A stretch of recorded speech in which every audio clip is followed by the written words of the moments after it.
generally I know what Europeans think about Americans, and they don't think too highly of Americans, unfortunately, still.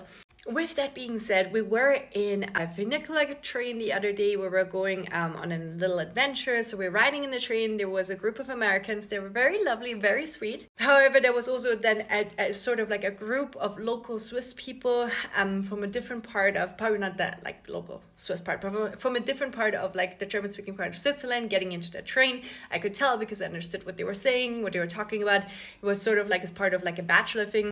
And so it was funny because even though they were talking very, very fast, I could totally understand. And the Americans, they couldn't speak any German at all.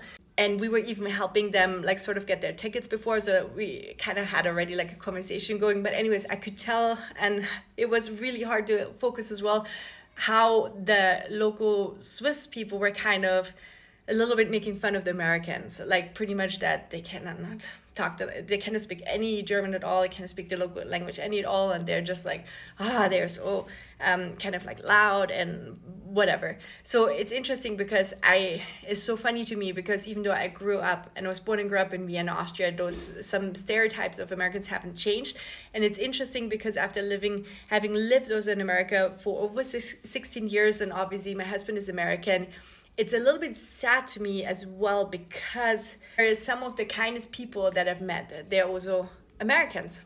I feel like oftentimes Europeans, they like to go to America as well. For instance, they like to go to New York, they like to go to LA, maybe Chicago and so on, Hollywood, blah, blah, blah.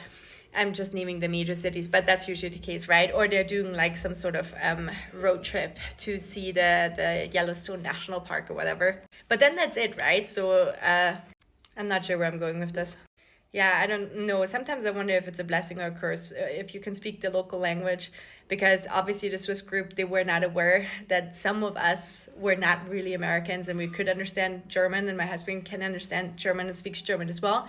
So I feel like it was just a little bit sad, but I feel like maybe that happens wherever you go, wherever you travel. I mean, let me know if you ever ran into a situation where you knew actually the language and the locals weren't aware of that and you kind of like caught them red-handed talking about you.